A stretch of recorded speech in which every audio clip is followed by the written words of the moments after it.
सच्ची दोस्ती का जादू। गांव के दो दोस्त।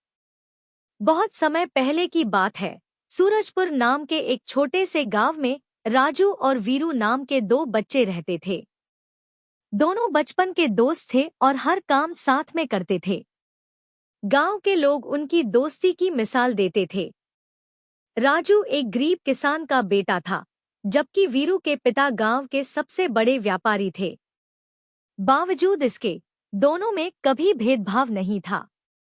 राजू सीधा साधा और ईमानदार था, जबकि वीरू थोड़ा शरारती और लापरवाह था। राजा का ऐलान। एक दिन गांव में एक बड़ी खबर आई। राजा ने ऐलान किया कि जो भी सबसे बहादुर और बुद्धिमान साबित होगा, उसे पुरस्कृत किया जाएगा और राज्य का मंत्री बनाया जाएगा। गांव के कई युवक इस प्रतियोगिता में भाग लेने के लिए तैयार हो गए। राजू और वीरू ने भी इसमें हिस्सा लेने का फैसला किया। मुश्किल सफर की शुरुआत। राजा ने ऐलान किया कि प्रतियोगिता में भाग लेने वालों को एक खास झील तक पहुंचकर वहां से एक दुर्लभ नीलकमल लाना होगा, जो केवल सच्चे दिल वाले और साहसी लोगों को मिलता था।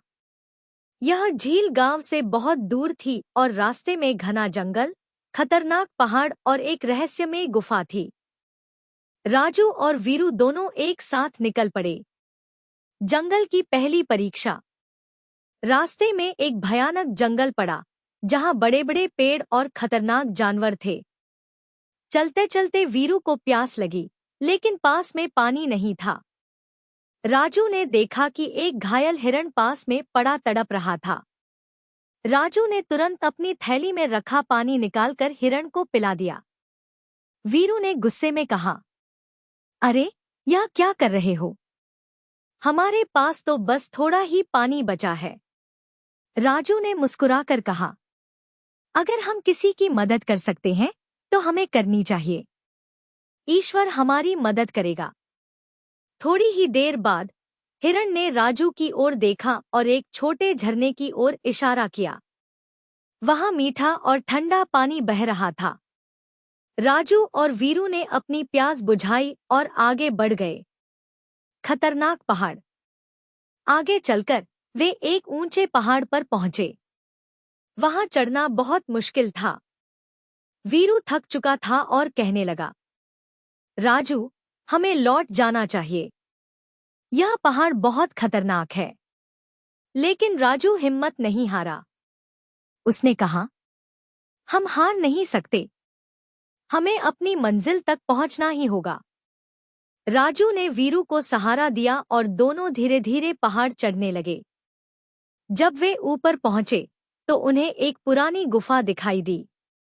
गुफा का रहस्य। गुफा के अंदर घुप्प अंधेरा था। वीरू डरकर पीछे हट गया, लेकिन राजू आगे बढ़ता गया। अचानक गुफा के अंदर एक बूढ़े साधु मिले। साधु ने कहा, यहां से आगे बढ़ने के लिए तुम्हें एक सवाल का सही जवाब देना होगा। राजू ने सिर हिलाया और साधु ने सवाल पूछा, इस संसार में सबसे बड़ा धन क्या है? वीरू झट से बोला, सोना, चांदी और जवाहरात।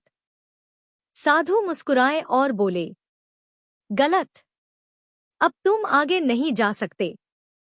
राजू ने सोचकर जवाब दिया, सबसे बड़ा धन सच्ची दोस्ती और ईमानदारी है। साधु बहुत खुश हुए और बोले, तुमने सही कहा। सच्ची दोस्ती और ईमानदारी से बड़ा कोई धन नहीं। जाओ, आगे बढ़ो। जादुई झील और नीलकमल। राजू और वीरू ने गुफा पार की और वे जादुई झील तक पहुंचे। झील चमक रही थी और उसमें नीले रंग के सुंदर कमल खिले थे। वीरू दौड़कर कमल तोड़ने लगा, लेकिन जैसे ही उसने कमल छुआ, वह गायब हो गया। राजू चौंक गया और सोचने लगा कि साधु ने कहा था कि यह कमल सिर्फ सच्चे दिल वालों को मिलेगा।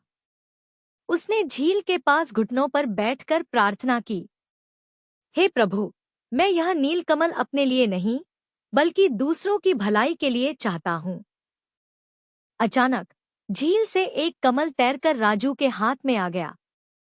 वीरू यह देखकर दंग रह गया। उसे समझ में आ गया कि सिर्फ स्वार्थी लोग जीत नहीं सकते। विजेता कौन बना? राजू और वीरू वापस गांव पहुंचे। सभी ने उनका स्वागत किया। राजा ने पूछा, कौन सफल हुआ? राजू ने राजा को नीलकमल सौंप दिया। राजा मुस्कुराए और बोले, सच्ची बहादुरी सिर्फ ताकत में नहीं, बल्कि ईमानदारी, दयालुता और सच्चे दिल में होती है। राजू, तुम मंत्री बनने के योग्य हो। वीरू को अपनी गलती का एहसास हुआ। उसने राजू से माफी मांगी और कहा, तुम सच में मेरे सच्चे दोस्त हो। मैंने स्वार्थी बनकर बहुत गलतियां की। राजू ने वीरू को गले लगा लिया और कहा, सच्ची दोस्ती का जादू यही होता है, हम एक दूसरे को सिखाते हैं और बेहतर इंसान बनाते हैं। सीख: ईमानदारी और सच्चाई से हमेशा जीत मिलती है। स्वार्थी बनने से हम असली खुशियों से दूर हो जाते हैं। सच्ची दोस्ती का मतलब है एक दूसरे की मदद करना और साथ निभाना। तो बच्चों, अगर आप भी किसी दोस्त के सच्चे साथी बनोगे, तो जिंदगी में कभी नहीं हारोगे।